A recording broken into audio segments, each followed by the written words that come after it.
खेळायचंय का नाही?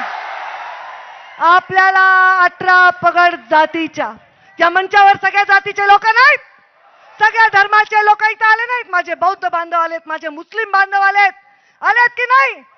आता एक पोलिसाची लहान लेकरू मुसलमान मुलगी होती, माझ्या मांडीवर बसून फोटो काढला. ताई तुमची खूप फॅन आहे, तुमचं खूप नाव घेते.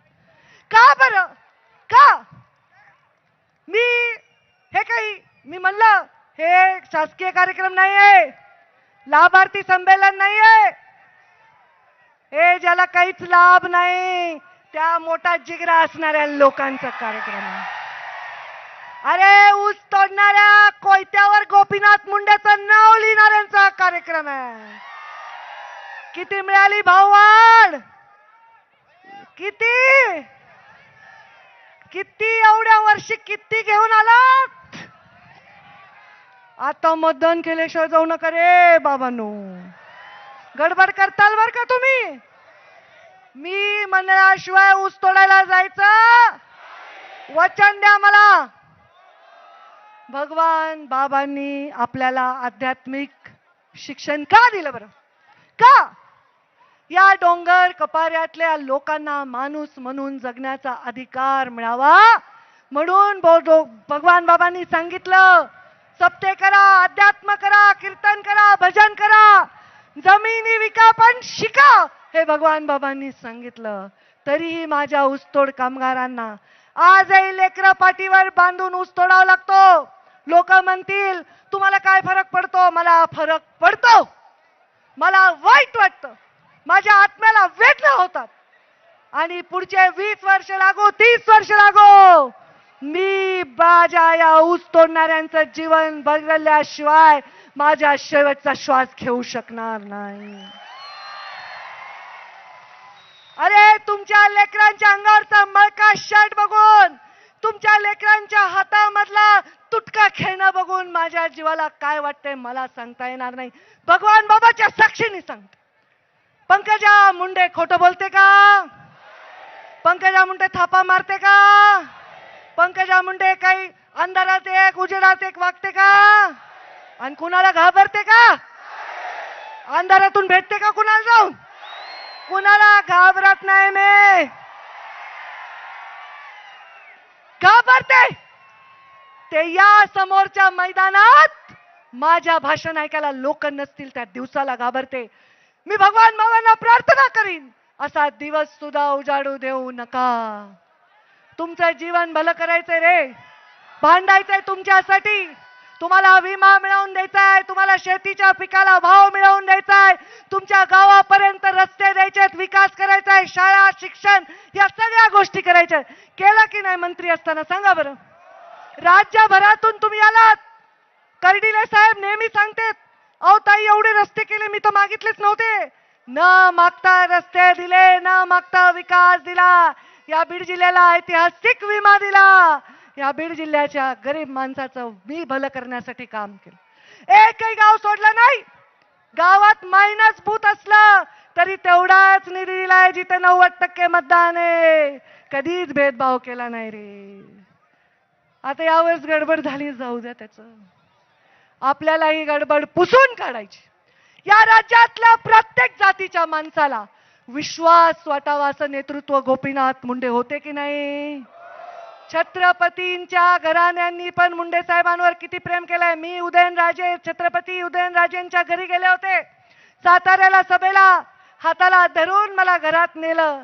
त्यांच्या देवघरामध्ये माझ्या हाताने आरती केली आणि मला एका ठिकाणी नेलं दाखवलं. त्यांच्या वडिलांचा फोटो आहे आणि बाजूच्या खांबावर गोपीनाथ मुंडेंचा फोटो लावला. अरे काय काय झालंय आज समाजाला?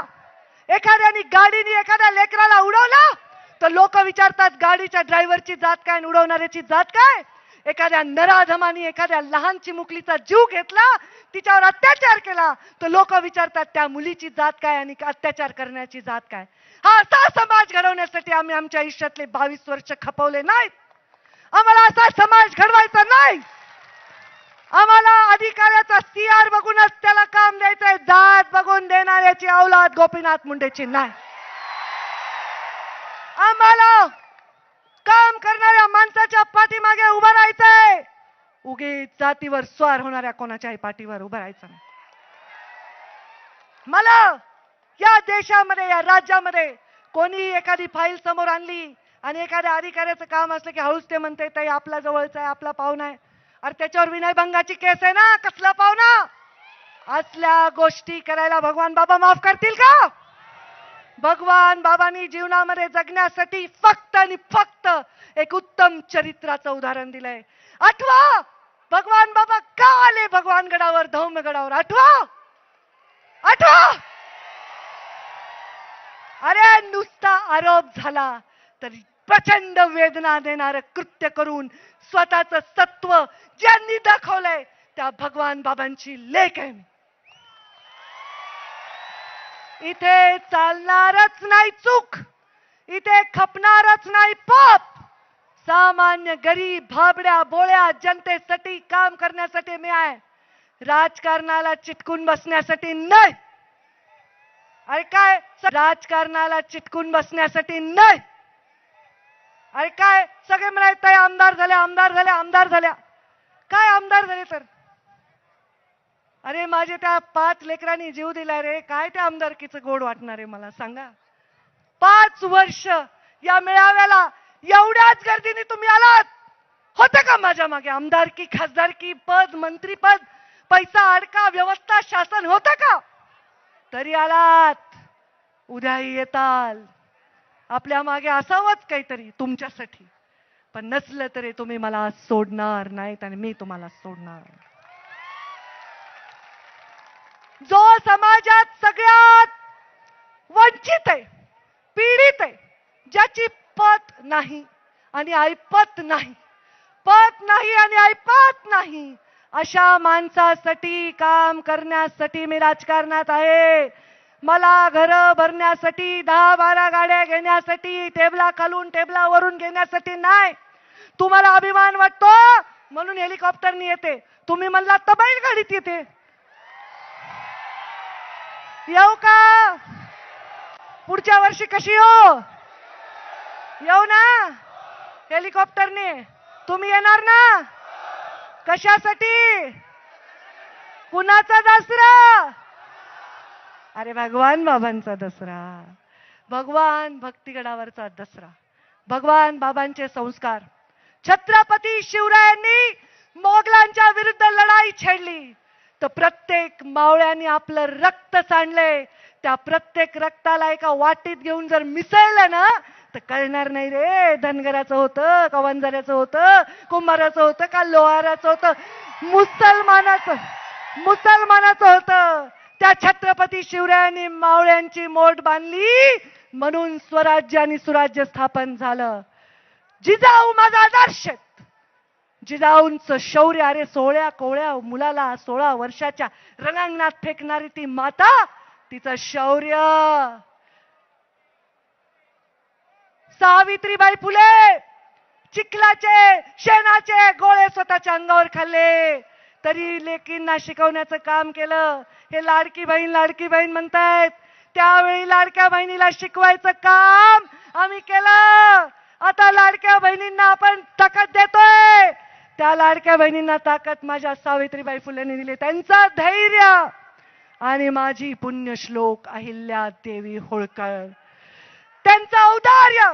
अरे पती गेला, मुलगा गेला, अनेक दुःख हृदयामध्ये सांभाळून सगळ्या देवांचा जीर्णोद्धार करत, सगळ्या गावागावामध्ये विकास करत, विस्तार करत फिरली ती माय माऊली अहिल्या देवी होळकर. पुण्यश्लोक लागतं का कुणाच्या मागे?